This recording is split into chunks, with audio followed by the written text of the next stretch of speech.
No vídeo de hoje vamos conversar sobre os gansos. Vamos falar sobre o comportamento deles na natureza e sobre como nós humanos interpretamos esse comportamento em termos simbólicos, como é que nós entendemos as representações arquetípicas de gansos, como que a gente traduziu isso em mitos, em lendas, em folclore. Meu nome é Cássia Bar, sou doutora em arqueologia, especialista em análises simbólicas e em comportamento animal, e você está no canal Natureza Simbólica e Aroma Espiritual. E vamos começar dizendo que ganso é um nome genérico, né, para muitas aves da família Anatidae, como por exemplo os patos também. As espécies que a gente chama de ganso verdadeiro, elas são todas nativas do hemisfério norte. Tá? Então, as lendas, mitos que a gente vai citar aqui, elas são de populações dessa área da nossa terra. E eles são animais muito interessantes simbolicamente, porque eles são animais... mas existem mais ou menos umas 17 espécies de gansos selvagens, né? E o ganso, ele nada, claro, né? Ele é uma ave aquática, ele tem as membranas interdigitais na patinha para ele poder nadar tudo direitinho e tal. Tem aquela coisa dele cuidar das penas para elas ficarem hipermeabilizadas na água, né? Que é com aquele olhinho que ele tira de uma glândula especial que ele tem, passa esse óleo nas penas, como todas as aves aquáticas, né? São totalmente...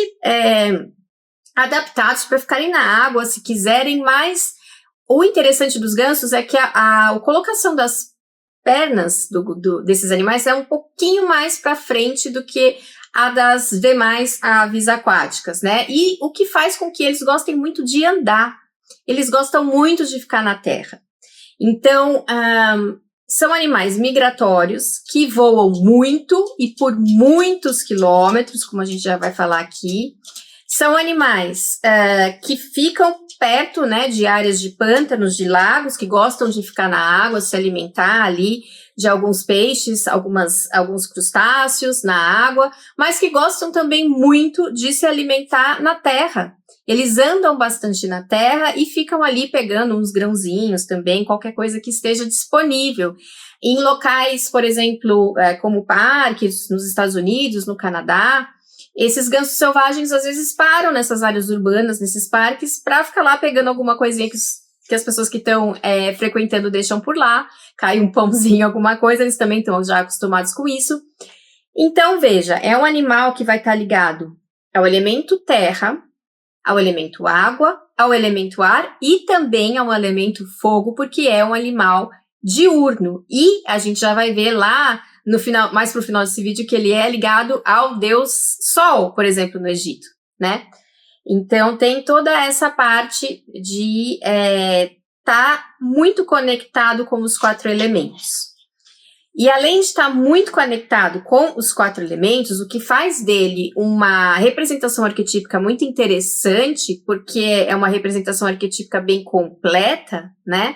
É um animal que tem bastante poder sobre tudo que existe na Terra, porque ele pode se movimentar em todos esses âmbitos. Ele também, como eu falei para vocês, é um animal que migra. Então, para muitas sociedades, ele vai marcar a chegada das estações e os eternos ciclos da vida na Terra. Então, ele é bem rico simbolicamente. Todos os gansos selvagens podem migrar, mas nem todos vão migrar. O ganso do Canadá, por exemplo, o ganso canadense, que é um ganso bem famoso para quem mora nos Estados Unidos, né, no Canadá, etc., porque ele faz muitas migrações e todo ano as pessoas costumam ver isso nos céus, né? Ele não vai migrar se ele tiver, por exemplo, em um local onde a temperatura esteja boa, ou seja, não fica muito frio no inverno, a comida não acabou, sei lá, às vezes ele está mais próximo de uma área ali mais urbana e a comida é muito abundante, não tem muito predador, ele não vai ver por que migrar. Agora, se as condições foram mais próximas da natureza, o que infelizmente hoje não está acontecendo muito e está afetando os gansos, porque hoje o inverno, a primavera e o verão estão meio loucos, né? Infelizmente, por causa do aquecimento global, essas coisas das estações não estão mais muito certas pra gente. Então, Isso afeta eles diretamente, mas vamos supor que tudo ocorra nos conformes e o inverno seja bem frio, aí sim eles vão migrar. Então, a gente vê também, nesse simbolismo, uma adaptabilidade muito interessante, porque está na genética deles migrar. Mas não é por isso que ele vai ser determinado a migrar. Ele é capaz de analisar o seu ambiente e dizer, esse ano eu não preciso migrar. Então, também um símbolo de inteligência, um símbolo de domínio sobre tudo que está acontecendo ao seu redor. Lembra, acabei de falar, ele é ligado aos 4 elementos, que já seria um símbolo de domínio da natureza bastante interessante, e ainda ele é capaz de decidir se ele vai migrar ou não. Ele está analisando tudo. Então, a dominância sobre o território, sobre tudo que acontece em volta, é uma característica dessas representações arquetípicas. E a palavra dominância, ela vai ser bastante importante para essa ave, daqui a pouquinho de outros modos também. Mas, enfim, migrando, né? Então, como que acontece isso? Se essas aves, elas percebem que a temperatura tá ficando desagradável, que a comida tá acabando, e que, sei lá, às vezes tem mais predador, por um ou outro motivo, ela vai sim migrar. Então, eles vão sair, começar a migrar no outono, que é para fugir do inverno mesmo, né? Vão sumir daquela área que eles estão no inverno, e vão para o sul, né? O famoso migrar para o sul. Porque essas aves são do hemisfério norte. Então, elas vão migrar para o sul, para áreas mais quentinhas. Quando elas chegarem nesse lugar, aliás, antes de elas chegarem, né, elas voam muitos quilômetros, milhares de quilômetros, são capazes de voar 100 quilômetros por hora. E elas não vão direto, tá? Elas podem fazer, sim, paradas para comer, para descansar e aí começar de novo. E aí, quando elas chegarem nesse local que elas escolheram para fazer essa parada, né, para passar o inverno, né, para suas férias de verão, né, elas vão reproduzir, vão perder suas penas, que é para elas estarem super bem para a próxima migração, que elas vão e voltam, elas não ficam o tempo todo ali, porque afinal de contas, uma hora aquilo lá também vai começar a esfriar, elas vão poder ir para o lugar onde elas estavam, que já está mais quente. Então, elas vão perder as penas e vão reproduzir. E vão escolher locais próximos a pântanos, próximos a lagoas, mais protegidos. Elas vão se proteger na água de predadores da terra. Então, veja como eles são muito ligados aos 4 elementos. Eles vão ter um aproveitamento desses elementos conforme a inteligência deles sobre o ambiente diz para eles o que fazer. E como que eles vão, além de tudo isso, saber para onde eles têm que ir? Todas as aves que migram têm uma espécie de compasso interno, né? Uma espécie de bússola interna que é ligada à bússola do magnetismo da Terra. Então, essa é a primeira coisa, e isso nasce com eles, é genético. Então, eles já têm isso. É um bicho que sabe muito bem para onde vem e para onde vai. Também é uma coisa muito importante aí, simbólica. Só que ele, apesar dele saber que é o momento dele migrar, porque a temperatura está ficando desagradável e está ficando sem comida, etc., e ele saber onde é o sul, que ele tem que ir, por causa dessa bússola que ele tem interna, ele também vai aprender com os membros da família dele qual é o local exato para onde ele tem que ir, né? Porque afinal ir para o sul é muito genérico, né? Ele pode ir para vários locais no sul. Então esse grupo ele escolheu um certo local para onde eles vão, né? Da família deles, é uma tradição. Então isso eles vão aprender os locais de parada. Nesse voo, né? Que ele vai aprender com os mais velhos. Ele também vai começar a ver os locais por onde eles estão passando, vai marcar visualmente esse caminho, como nós humanos fazemos, né? A gente vai explicar para alguém um caminho, a gente fala, você vai passar pelaquela igreja na esquina, você vai passar pelaquela casa, depois o amarelo, não sei o quê. A gente tem essa marcação visual forte, nós humanos, né? Os gansos também têm excelente visão e fazem isso. E também vão marcar, né, de acordo com muitos estudos, muitas aves vão marcar pelo som dos locais e também pelo olfato. Então, tudo isso eles vão marcar. E vão aprender esse caminho com a família. Como é que eles vão fazer para voar em si, né? Então, ou indo ou voltando, eles vão utilizar a famosa formação em V, que a gente vê muitas aves fazendo, não só os gansos, né? Então, fica um na frente e os outros vão se afastando assim no formato de V. E para que serve isso? Primeiro, os gansos são animais muito família, muito família. Eles sabem trabalhar em conjunto como poucos nesse planeta. Os gansos têm uma habilidade de trabalhar em grupo incrível. Então, sim, é uma excelente representação arquetípica para um grupo de trabalho. O ganso é sim. Essa formação em V permite que todos tenham uma visão mais ou menos boa dos seus companheiros laterais. Então, eles conseguem se comunicar o tempo todo. E se eles veem que um está ficando cansado, eles incentivam esse um. Literalmente, como se eles estivessem falando, vamos lá, não para agora, tô chegando, daqui a pouco a gente vai descansar. É tipo isso que a gente pode imaginar que um tá falando pro outro. Fora isso, eles estão se olhando também, eles se olham sempre, eles cuidam uns dos outros, então essa formação permite isso, né?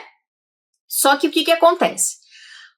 Aquele carinha que tá lá na frente e os que estão mais pra frente, quando eles batem as asas, e quando eles estão nessa posição, eles formam um corredor de ar, como se fosse... o movimento deles vai movimentar o ar, esse movimento vai passar para os de trás, né? Como se fosse uma onda, é o que eu queria dizer. E quando chegar lá atrás, que é mais fácil de entender pelo exemplo da água, né? Porque a gente não enxerga o que acontece no ar. Quando chegar lá atrás, essa onda de ar, ela vai levantar os de trás. Então, quem tá atrás fica muito menos cansado. Eles conseguem descansar porque chega essa ondinha e levanta eles. Eles batem menos as asas. Então, para evitar que os que estão na frente se cansem mais, eles fazem revezamento. Então, aquele que está na frente vai passar para trás, o de trás vai passar para frente, e eles vão fazendo esse revezamento o tempo todo. Para vocês verem como eles são muito bons em trabalhar em grupo. Eles não vão deixar ninguém ficar cansado demais. Então, ficou muito cansado, eles se comunicam, um passa para trás para descansar, o outro vai para frente, não vai ser um líder que vai levar essas aves de um lugar para o outro o tempo todo. Eles vão alternar a liderança. O que também é bem importante, né? E bem raro nessa questão para nós humanos, né? Alterar a liderança. É algo que talvez a gente devesse aprender com os gansos. Outra coisa muito importante do ganso, como eu falei para vocês, que eles são muito família, eles também, como muitas aves, são monogâmicos. E os gansos costumam ser para a vida inteira. Então, eles, assim como os cisnes também, por exemplo, né? Eles encontram um par ali, eles se juntam e vão ficar junto com esse par para a vida toda, a não ser que aconteça alguma coisa com um deles, aí outro pode procurar se casar novamente. Mas, então, eles são símbolos de fidelidade, assim como os cisnes também são símbolos de fidelidade. A gente vai ver, então, isso também refletir nas mitologias, né, que a gente vai conversar. E o esquema de proteção deles e de cuidado parental é bastante parecido com o dos cisnes também, né, eles são da mesma família, né, Anatidae. Então, o ganso macho geralmente vai ser bastante agressivo com pessoas que queiram chegar perto do ninho. Quem aqui nunca correu de um ganso, não é mesmo? Eu, por exemplo, já corri. E sim, eles vão correr atrás de você sem dúvida nenhuma, e eles não estão nem aí se você é maior que eles, se o bicho que tá vindo é maior que eles são meio sangue do zóio mesmo.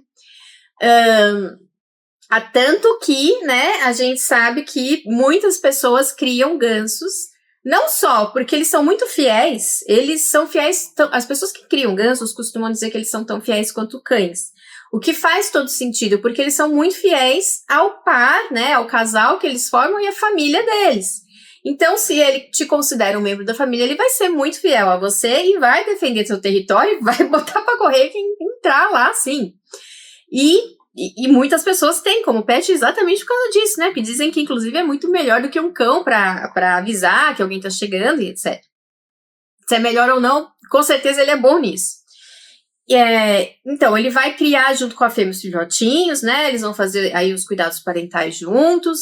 Muitas vezes a gente vê um esquema de creche entre os gansos, né? Porque essa questão de a família se proteger, então eles protegem os filhotes uns dos outros também. Vão estar colocando os ovinhos próximos à água, preferencialmente, para ter essa proteção da água também, né? Quer dizer, tá olhando se vem predador de um lado ou de outro, já ajuda a ter uma água ali que eles sabem que é menos provável que venha um predador por ali.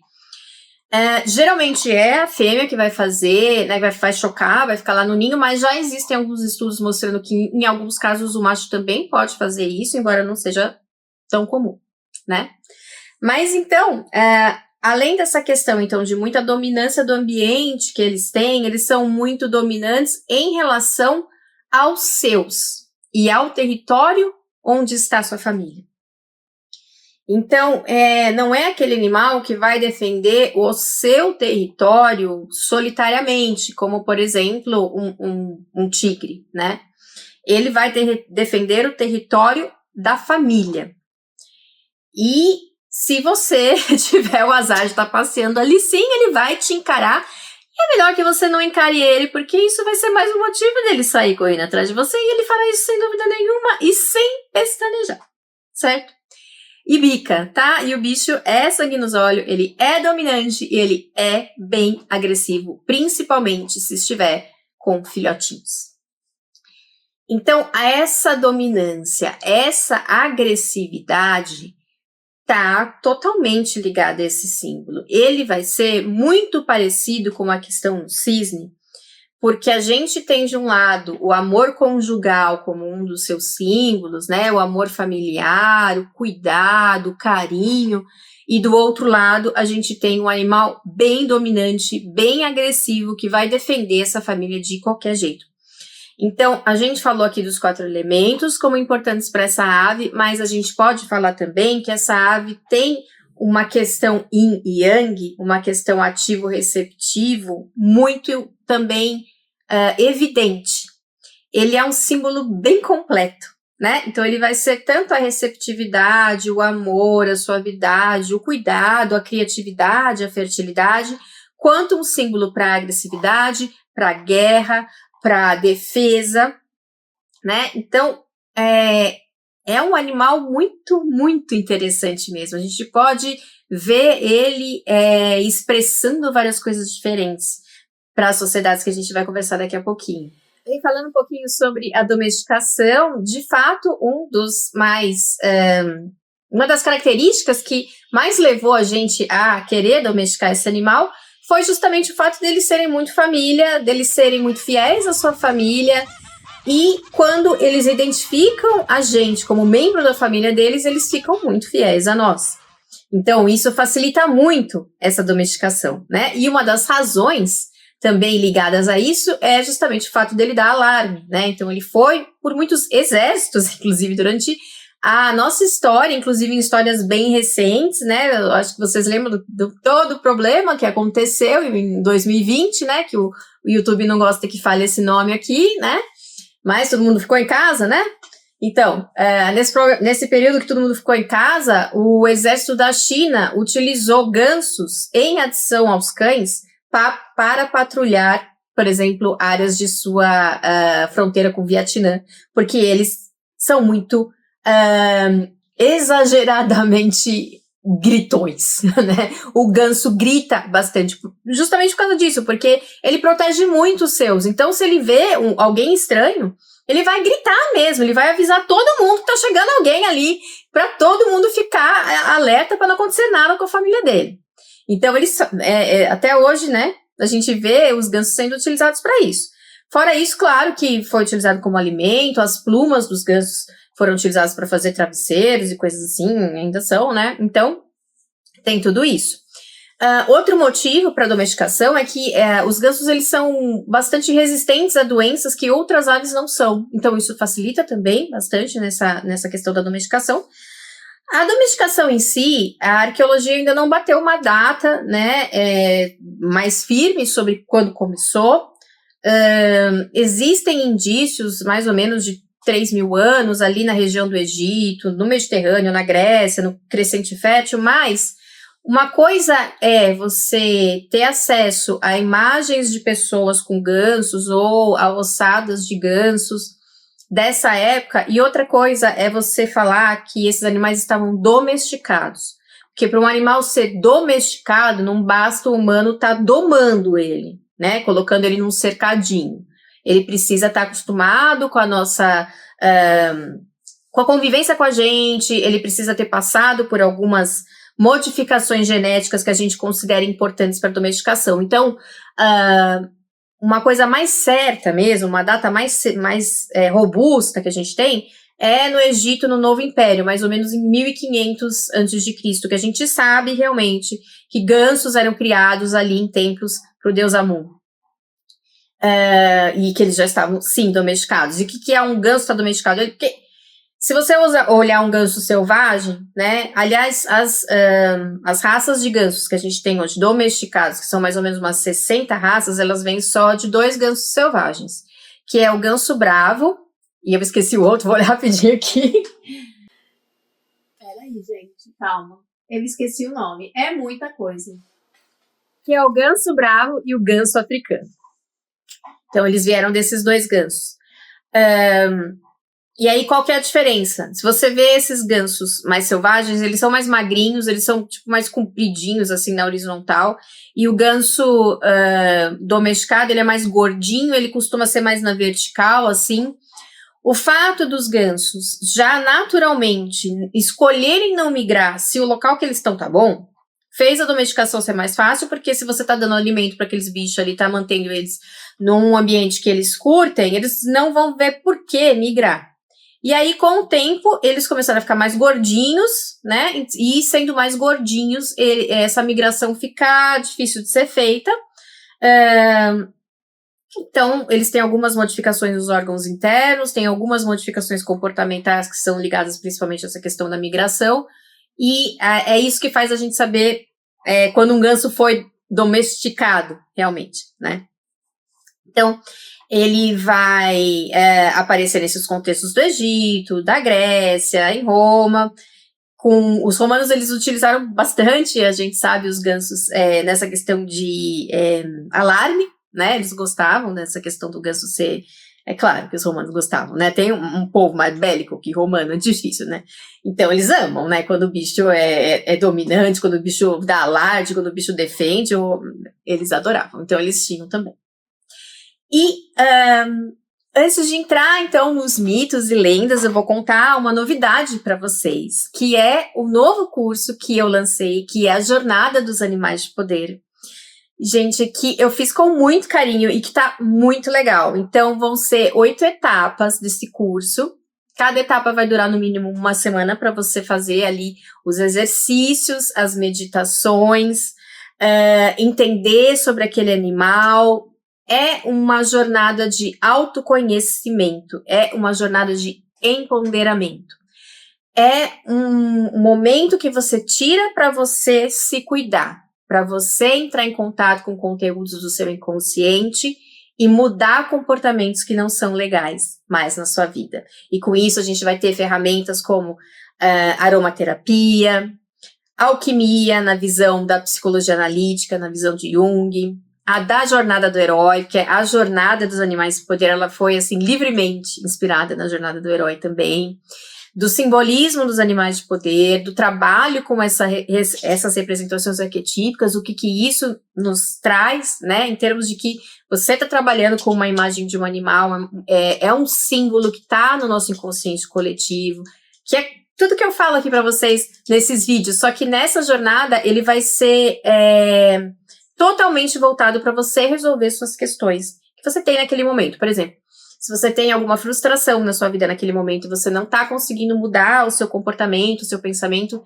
essa jornada vai te ajudar a fazer isso, tá legal? E você faz ela no tempo que você quiser. Se você quiser ficar no primeiro exercício uma semana ou quiser ficar no primeiro exercício um mês, é por você, certo? Então, visitem a página aonde está aqui, né, no meu Linktree, para vocês entenderem direitinho. Tem um vídeo explicando como que é a jornada, tá aqui no YouTube, tá nessa página. Vocês vão gostar. Fora isso, tem outros também cursos, né, que é parte de aromaterapia, que é o curso de enferragem caseira, para você aprender a fazer seus próprios perfumes, e o curso também de óleos vegetais para pele. E fora isso, temos as páginas, tá tudo no Linktree também, de venda de arte, dos serviços que a gente oferece aqui na Natureza Simbólica. E se você puder me ajudar, será muito bom para que eu mantenha este canal, porque às vezes realmente não dá para fazer tantos vídeos com tanta frequência como eu gostaria. Então, tem um apoia-se, curta, compartilhe, comente, passe para as pessoas que vocês gostam, para o YouTube entender que esse conteúdo é importante, certo? Vamos aos mitos, então. Vamos começar pela Mesopotâmia. Porque eu sou arqueóloga, né? Eu gosto de começar pelo começo. Então, vamos lá no mais antigo que eu achei. Então, na Mesopotâmia, a gente vai ver uma grande quantidade de representações de gansos, não só de gansos, mas de outros da família, né, Anatide, como, por exemplo, os patos. Cisnes não são nativos ali dessa região, mas, enfim, pode ser que mais para frente, em tempos mais recentes, né, eles também tenham trazido cisnes e tenham incorporado tudo isso. E eu tô falando isso por quê? Porque essas aves têm muito em comum. Então, em muitas das representações que a gente vê, se não tá representado assim super... Opa, tudo bem? Minha cachorra tossiu, não sei se vocês ouviram. Se não está representado assim super naturalisticamente, a gente não consegue às vezes ver qual que é a espécie ou mesmo qual que é o bicho, tá? Mas de qualquer forma, a gente vai ter também essas representações, né, dessas aves e dos gansos muito ligadas a questões ritualísticas. Tem toda essa questão dele ser um animal que eu falei para vocês, da água, do ar, da terra, do sol, né, do fogo. Então, ele é muito dado como oferenda, ele aparece em muitas cenas de sendo dado para divindades ou para pessoas importantes, cenas em templos e etc. E existe uma divindade que foi nomeada, né, muito antigamente pelos estudiosos, né, como deusa ganso. Então, essa deusa ganso, ela aparece em alguns locais na Mesopotâmia, como, por exemplo, na cidade de Ur, na Babilônia, como uma mulher acompanhada por um ganso, né, e muitas vezes o ganso está aos pés dela, ou está desenhado no trono que ela está sentada, tal, e alguns estudiosos dizem, poxa, mas a gente não sabe direito se é ganso, se é pato, né, provavelmente não é cisne, mas deve ser... ou ganso, mas pode ser um pato, mas é aquilo que eu falei para vocês, não tá muito claro, às vezes, tudo pra gente entender, mas tem essa questão dela ser uma divindade da fertilidade. Por quê? Porque ela o ganso, ou o pato, tem o domínio de todos os elementos, e ainda por cima sabe muito bem se ele deve ou não migrar. Para o quê? Para justamente reproduzir em um local que seja protegido, agradável, quentinho. Então, essas divindades, essa divindade, né, da deusa ganso, ela é bastante ligada a isso. Muitos estudiosos tentaram ligar a imagem da deusa ganso com imagens que já são conhecidas de deusas da Mesopotâmia, como, por exemplo, Ishtar. É uma possibilidade, mas talvez a possibilidade que mais se aproxime dessa deusa ganso é uma deusa que se chama Nanshi, que é uma deusa que ela é nos textos, muitas vezes, ligada diretamente ao ganso, dizendo que o ganso é uma das suas representações, um dos seus símbolos. Ela também está ligada a outras aves aquáticas, talvez, como patos, como outras aves aquáticas marinhas, né? Mas ela habita, essa deusa, principalmente as regiões de pântanos, que são regiões que os gansos vêm para se reproduzir, né? Eles estão fugindo do inverno lá do norte da Europa e vêm para essa região da Mesopotâmia para reproduzir, para passar o verão deles lá e tal. Então, é uma possibilidade um pouquinho mais vamos dizer assim, próxima, né, dela ser essa deusa Nanshi, mas ela pode ser, na verdade, ligada a outras divindades, né. No Egito, a gente vai ver muita representação de ganso.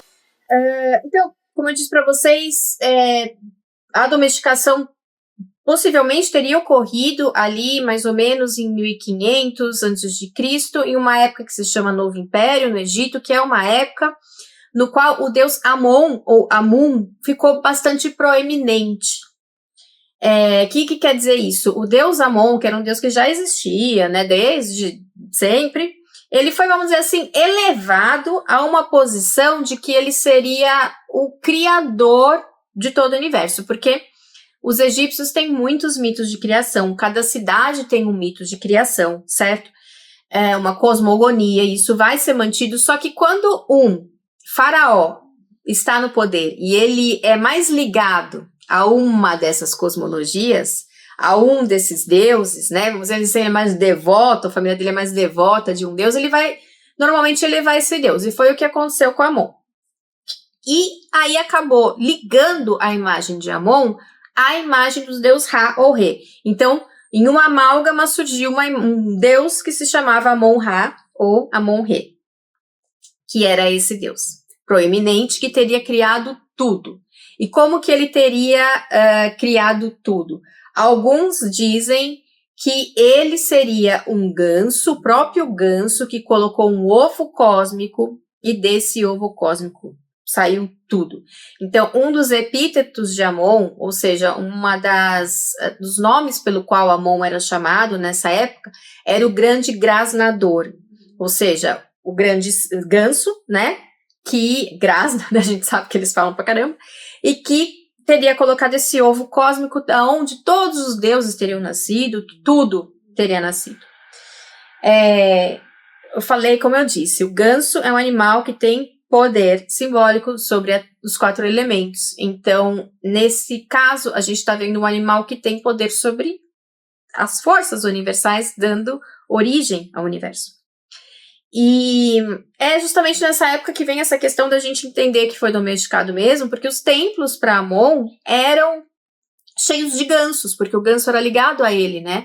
Então, geralmente, nos templos de Amon tinha bastante ganso, os faraós faziam muita oferenda de ganso, né? Eles eram mantidos vivos também nos templos, eram feitas mumificações de gansos, eram entregues como oferendas, né? Gansos mumificados em honra a esse deus. Então, era uma coisa muito importante. Existem diversas questões aí também que são interessantes, que ligam o ganso a essa questão solar, ao deus Ra, né, o deus Re. Como o ganso, ele vem do norte e ele chega, e passa um tempo ali, depois ele vai embora e ele chega de novo, é como se fosse o sol para eles, né? Indo para a luz, indo para a escuridão à noite, vindo para a luz, vindo para a escuridão à noite. Então eles entendiam que esse animal estava bastante ligado ao sol. E o faraó é bastante ligado ao sol, né? O faraó é o Horus na Terra, que é uma divindade solar. A divindade Falcão é uma divindade solar. O faraó, ele senta no trono de Horus, certo? E o hieróglifo para filho mesmo, em egípcio, é o hieróglifo de um ganso. Então, você vai sempre ver naqueles cartuchos de faraó, o nome do faraó, e embaixo vai ter um disco solar e um ganso, como se ele fosse filho do deus Ra, filho do sol. Então, o faraó tem toda essa questão solar, toda essa questão de estar ligado a divindades solares, e o ganso é uma representação disso, porque, como eu falei para vocês, ele é um bicho que tem um simbolismo de poder do ambiente e da terra toda muito, muito interessante. Outra divindade no Egito, que foi ligada também ao ganso, é a divindade que se chama Geb. Geb é a divindade terra. No panteão egípcio, na Enéade, né, que é da onde vem, como eu falei para vocês, cada cidade tem uma cosmogonia, né? Então, na cosmogonia de Heliópolis, que é um nome grego, né, de uma cidade que depois foi chamada pelos gregos assim, o deus Sol, o deus Re, ou em algumas versões o deus Atum, teria dado origem a esses 9 deuses, que foram os 9 primeiros deuses do universo, né? E Geb era o deus Terra. Para os egípcios, a Terra é masculina e o céu é feminino. E normalmente a gente vê diferente, né? Mas para os egípcios era assim.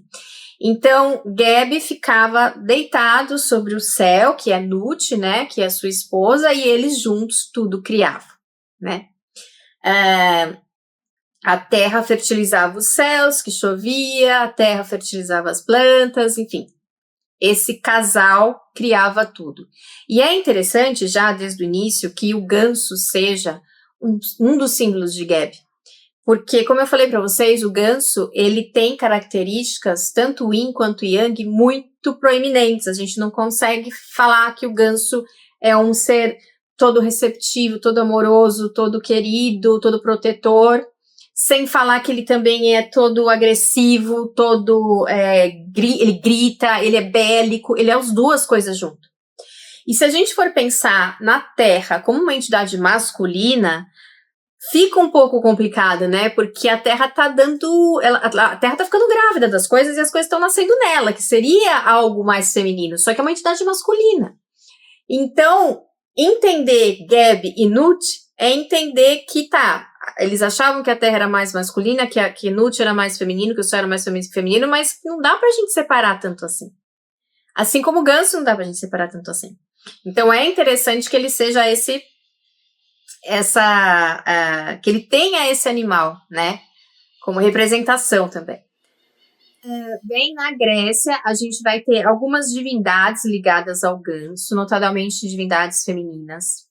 Nós temos, por exemplo, Afrodite e também seu filho Eros, que é o deus do amor, né? O Cupido, que a gente falou bastante dele no vídeo da pomba. É claro que a gente vai ver muito mais ligado a Afrodite o cisne, mas tanto Afrodite quanto Eros, é muito comum que eles apareçam em cenas rodeados de aves domésticas, que inclui o ganso, inclui o pato, a pomba, né? E existem bastante imagens da deusa Afrodite em cima de um cisne ou de um ganso, tá? É um pouco confuso. Às vezes não dá para dizer se é um, se é outro, porque como eu falei para vocês, tanto o cisne como o ganso são aves monogâmicas, são símbolos do amor, cuidam muito bem da sua família, cuidam muito bem do seu companheiro ou companheira, ficam juntos pela vida inteira, então tem tudo a ver com a deusa do amor, que é Afrodite, né, com o deus do amor, que é Eros.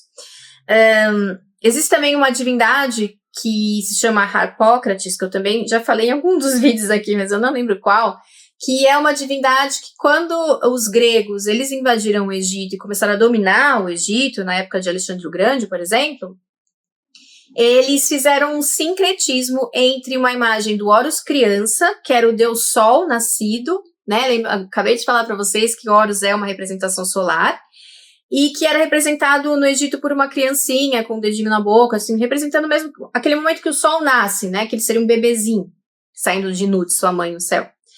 E aí os gregos meio que viram ali algo parecido com Eros, que mais pra frente na história da Grécia também foi representado como um bebezinho, né, como Cupido, né, que fica aquele menininho. Fizeram esse sincretismo, então também essa imagem de Harpócrates foi ligada ao ganso.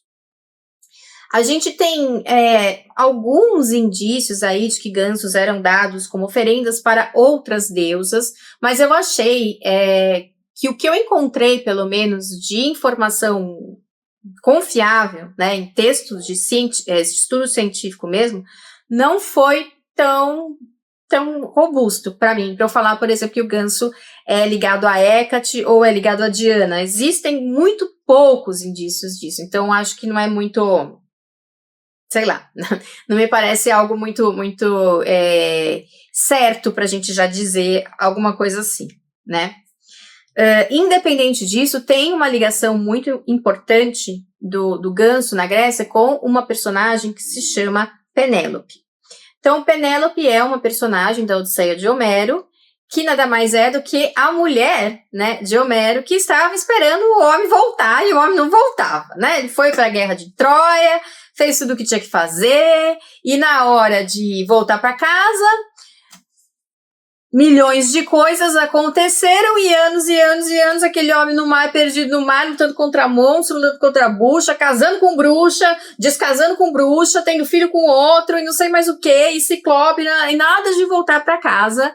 E a Penélope ficou lá na casa dela, né, como um símbolo da mulher fiel, porque os gregos adoravam essa ideia, né, de que o homem podia fazer tudo o que ele queria e casa até de novo com o outro e não sei mais o que, mas a mulher, se ela é casada e ela é uma grega decente, ela vai esperar.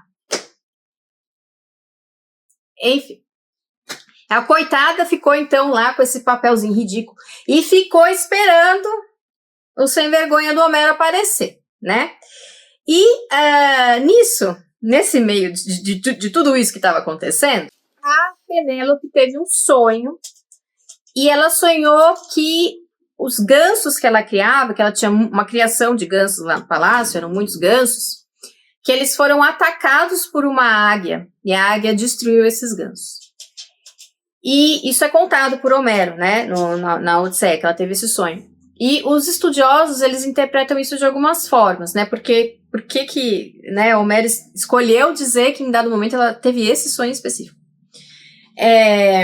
Alguns dizem que os gansos representam aqueles outros reis que estavam querendo muito se casar com Penélope, e ela lá, não, vou esperar meu marido e tal, não sei o quê. E que, de repente, surge Homero, porque ele volta depois de 20 anos, né? Que são 20 anos, não é? E aí ele volta como uma águia e mata outras pessoas que queriam se casar com ela, né? E outros dizem que tem isso, mas que também tem o caso do ganso ser extremamente fiel, né? Assim como ela era fiel, o marido dela não era, mas ela era. Então, seria uma forma de agressão, né, desse marido dela contra a fidelidade dela, porque ele não foi fiel a ela, né? E ele estava voltando, de fato, depois ele voltou. Enfim. Como eu disse, existem outras deusas que em certos momentos são ligados ao ganso, não é uma coisa tão forte, mas que sim. Por exemplo, Perséfone, né, que é a filha de Deméter, que foi raptada pelo deus Hades para se casar com ele, para ser levada ao submundo e virar rainha do submundo. Existe uma versão da lenda, uma versão do mito que diz que ela estava... Existem várias, né? Tem umas que diz que ela estava colhendo flores e tal, quando isso aconteceu. E tem uma que diz que ela estava com uma de suas amigas ali, ela era uma jovem, estava brincando com suas amigas, e essa amiga soltou um ganso, e o intuito era que Perséfone achasse onde o ganso se escondeu, e aí quando Perséfone levanta a pedra e vê o ganso atrás da pedra, é aí que se abre o buraco do submundo e surge Hades e rapta ela, leva ela com ele, né? Apesar dessa ser uma história ruim, né? Assim, do ponto de vista de hoje, né? De ser uma mulher e contar isso hoje, dizer que, claro, né? Inaceitável que um homem pegue uma mulher à força e force ela a se casar. Apesar disso, quando Perséfone desce com Hades, ela se apaixona por ele, diz algumas versões, né? E ela realmente quer ficar ali. Então, o ganso aparecer aí seria uma prova de que um amor conjugal iria realmente acontecer, porque o ganso é um símbolo disso, né?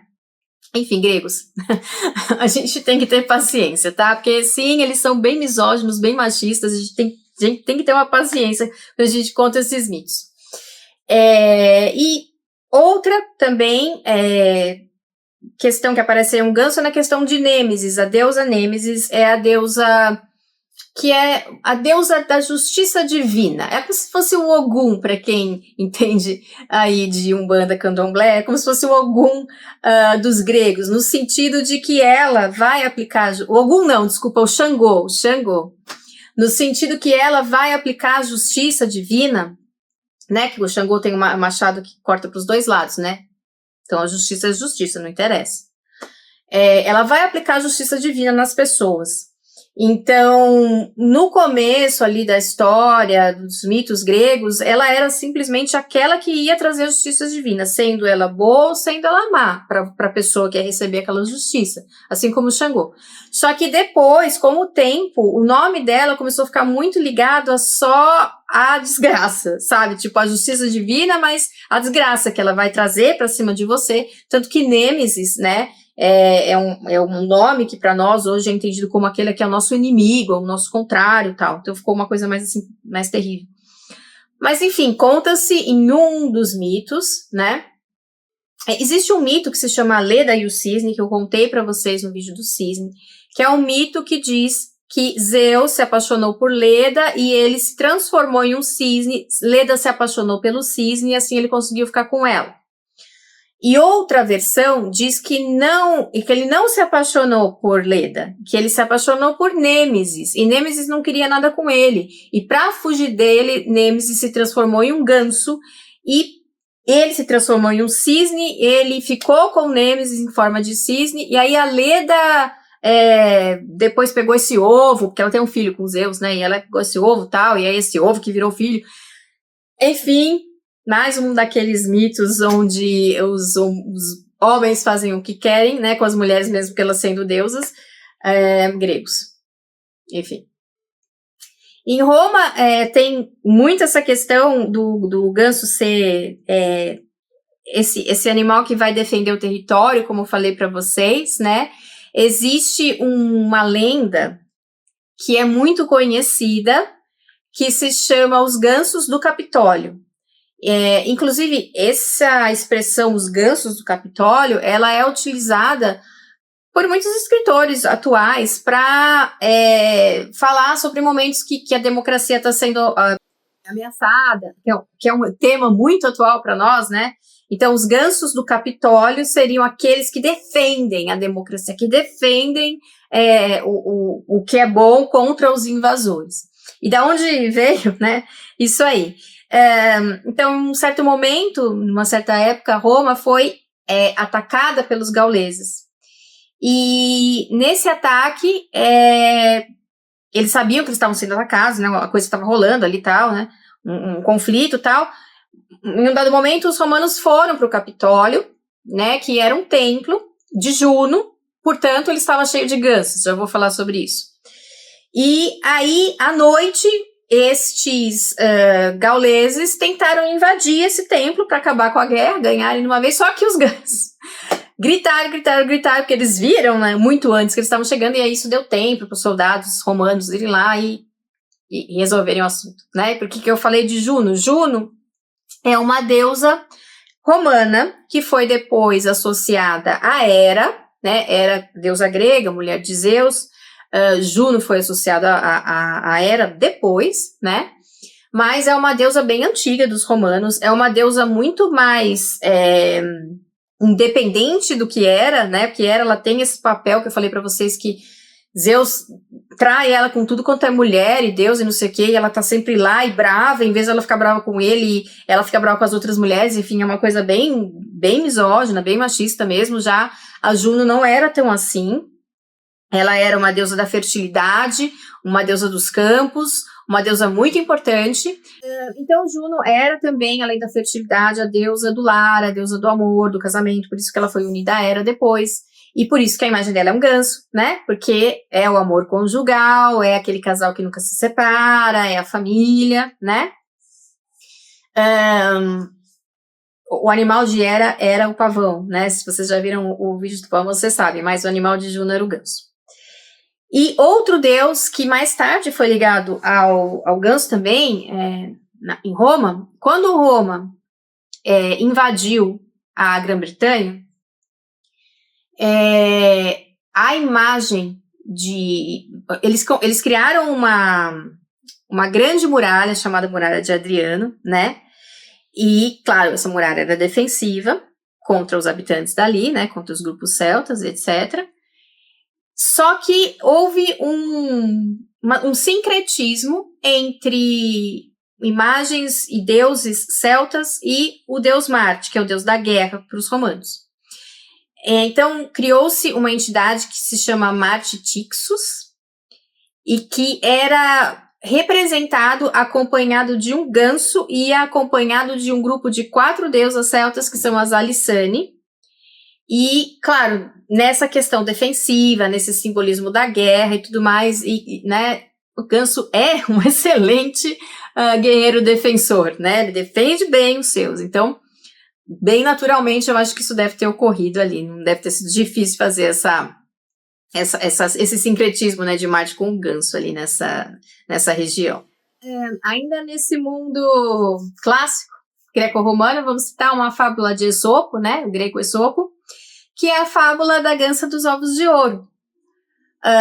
Que conta, né, que um fazendeiro descobriu uma gança que botava ovos de ouro, né, e por ser muito ganancioso, ele matou a gança para pegar todos os ovos que estavam dentro dela de uma vez, e é claro, depois ficou pobre, né, porque é uma fábula para falar sobre a ganância, né, sobre como que se ele tivesse deixado a gança em paz viver, ele ia ter ovos de ouro para a vida inteira, mas não, ele quis matar a gança porque ele achou que estava cheio de ovo lá dentro, enfim, aquelas coisas.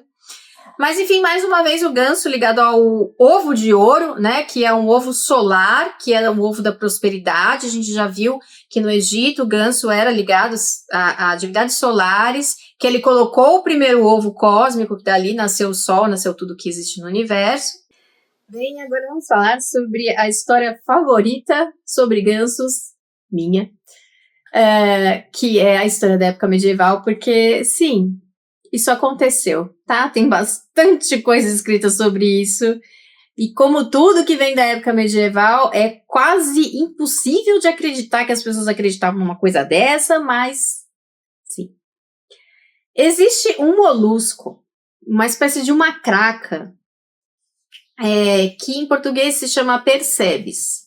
Em inglês se chama Barnacle Goose, que é alguma coisa como craca-ganso. Por quê?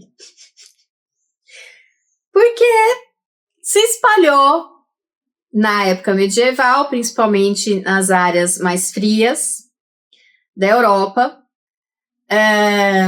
de que os gansos nasciam dessa craca.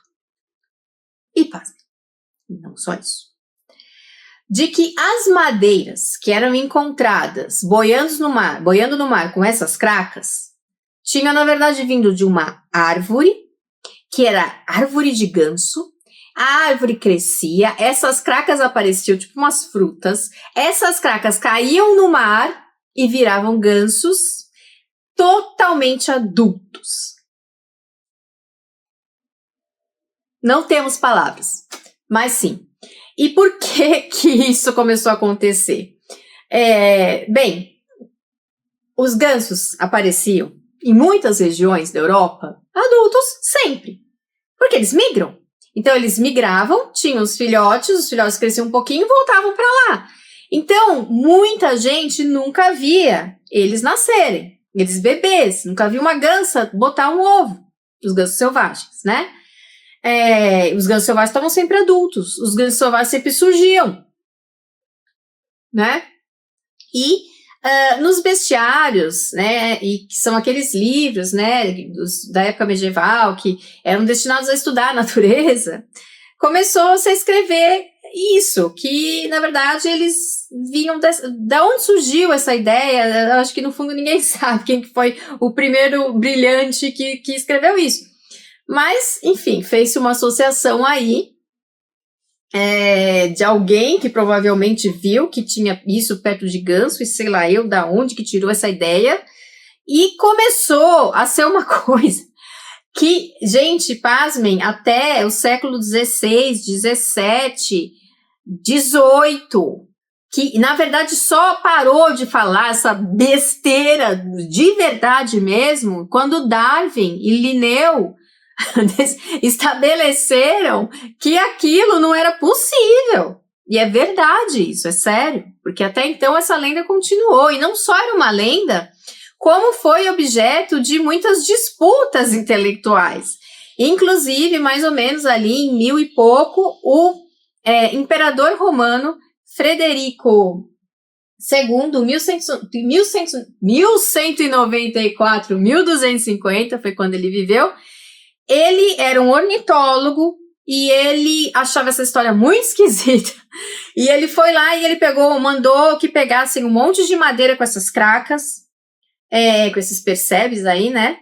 Levou lá pro palácio dele, ficou estudando, ficou esperando aqueles coisas virar ganso e ele finalmente disse, olha, minha gente, isso aqui não vai virar ganso não, isso aí tá muito esquisito, né?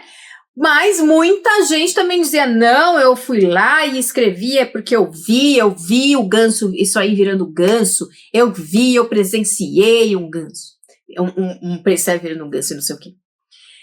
E muitos padres da Igreja Católica começaram a se aproveitar disso, porque, afinal de contas, se o ganso vinha de uma árvore que nascia uma craca, o que é craca? Craca é um troço que vive no mar, né? Tem sempre nos barcos, então deve ser o quê? Um peixe? Então, portanto, o ganso é um peixe. Se um ganso é um peixe, eu posso comer o ganso na quaresma. Que gostosinho, não precisa ficar sem carne. Então, sim, muitos monges, muitos padres continuaram com essa história, né? Por causa disso, o que fez com que o Papa Inocêncio II, sim, numa bula papal, tá? O negócio é sério. Teve que finalmente dizer que era para parar com essa palhaçada. Que ganso não era peixe, mas você pensa que ele falou isso porque ele sabia da onde vinham os gancinhos, que era do ovo da gansa? Não! Ele falou isso porque ele vivia a maior parte da época da vida dele como ave. E que, portanto, não interessava de onde ele estava vindo, se ele era um peixe antes, tá bom? Ele era uma ave agora, então você não podia comer. Aqui nas Américas, nós temos diversas lendas com gansos, principalmente ali bem ao norte, no Canadá, porque, né, tem muito essa questão dessa migração, deles perceberem essa migração e a beleza que é essa migração, né? Então, muitos desses povos tinham muita admiração por esses animais, por eles demarcarem a mudança das estações. Ele era um animal de totem para diversas comunidades, né, principalmente ali no norte dos Estados Unidos, no Canadá. A gente vê ele, inclusive, feito naqueles totens bonitos, assim, né, esculpido. Como os Tlingit, por exemplo, eles tinham ganso como um animal de totem, entre outros. E os Cree, por exemplo, do Canadá também, eles ligavam os gansos à própria formação do mundo. Mais uma vez, o ganso ligado à formação do mundo, né? Pra vocês verem que interessante que é essa questão do inconsciente coletivo, né? Então, para eles, o mundo antes era só água e ganso. Só havia água e ganso. E os gansos, de vez em quando, eles ficavam, né, em locais que estavam mais durinho, assim, de gelo e tal, porque é frio, né? Mas havia uma divindade, porque tem sempre isso, né? Primeiro só havia tal coisa, mas tem sempre alguém que estava lá antes, a gente não sabe como é que surge essa pessoa, com toda a mitologia assim. Aí tinha uma divindade ali, e a divindade chegou para os gansos e começou a perceber que os gansos, de vez em quando, traziam nas patas dele, quando eles pousavam nesses gelinhos, né, nesses icebergs, um pouquinho de terra. Aí a entidade falou, mas da onde está vindo isso? O mundo só existe água? Aí os gansos falaram, não. Existe um local muito, muito distante que tem terra. Aí essa entidade conversou com eles, pediu para toda vez que eles fossem lá, para eles trazerem um pouquinho de terra. A entidade foi juntando a terra e, de repente, formou a terra que existe no mundo. Então, mais uma vez, o ganso aí como uma entidade criadora, profundamente fértil e ligada aos 4 elementos, né? Ao sol, à água, à terra. Ele está trazendo a terra, ele está trazendo a fertilidade. Em muitas dessas sociedades também, as meninas são chamadas de ganso selvagem, é um nome, né? Ganso selvagem é um nome para menina, que significa que a menina é muito bonita, né? Que ela é muito fértil, que ela é muito poderosa, né? Que ela tem poder sobre os 4 elementos. E tem algumas lendas, por exemplo, que vão ligar o ganso a essa questão mais receptiva, mais da criação, mais feminina, e lendas que vão ligar o ganso à questão mais da agressividade, como eu falei para vocês, ele tem esses 2 lados. Então tem uma lenda inuit, né, os antigos esquimós, né, que hoje a gente chama de inuit, Por exemplo, que é uma lenda que um homem vê uma gansa tirar a sua roupa de gansa, embaixo dessa roupa de gansa ela é uma mulher, e ele fica vendo essa gansa fazer isso todo dia, até uma hora que ele vai lá e rouba a roupa de gansa dela, ela não consegue mais virar gansa, e aí ele convence ela a se casar com ele e tal. Esse tipo de lenda, ele também tem em relação com o cisne, também existe na Irlanda em relação com as focas, é uma lenda bastante comum de que embaixo de um animal uma mulher. E que essa mulher tira essa pele, né, embaixo é uma mulher, e depois ela pode se transformar no animal. No caso aqui da gansa, ela vai estar simbolizando, né, essa união matrimonial, essa parte mais receptiva, essa parte mais criativa, que é a parte representada pelo feminino. Mas existe outra lenda que eu acho muito legal, por exemplo, existe os Ojibwe, que é um povo também do norte dos Estados Unidos e do Canadá, e que ficou muito famosa até hoje nos Estados Unidos e no Canadá, que se chama o Grande Ganso. Que nada mais é do que você entrar na floresta e de repente topar com um ganso gigante, gigantesco, muito bravo, que, enfim, melhor você não topar com ele, entre outras palavras, né? Um monstro, um ganso monstruoso, super agressivo, que vai mostrar essa agressividade do ganso. Só que o legal dessa lenda é que ela é tipo nessa região aí, da fronteira dos Estados Unidos e do Canadá, assim, lá mais perto da costa oeste, assim, da costa leste, desculpa, da costa leste, lá mais perto de onde tem as cataratas, Niágara, não sei o quê, que é tipo pé grande. Até hoje existem pessoas que tiram foto do grande ganso, que aparecem em jornal, que tiveram um encontro com o grande ganso, que sabe, é igualzinho o pé grande. Tem gente que faz vídeo do grande ganso, enfim, e mostrando, né, esse lado agressivo do ganso, essa coisa, mas virou essa figura folclórica até hoje, né, o grande ganso, que é bastante interessante. Bem, espero que vocês tenham gostado do ganso. Espero estar aqui semana que vem com um novo animal, vamos ver, né, agora que eu acabei de gravar o curso da jornada, espero vocês na jornada, participem da jornada, vocês fazem no tempo de vocês vão gostar muito, vai ajudar muito vocês e vai ajudar muito o canal também, tá bom? Então, até o próximo animal.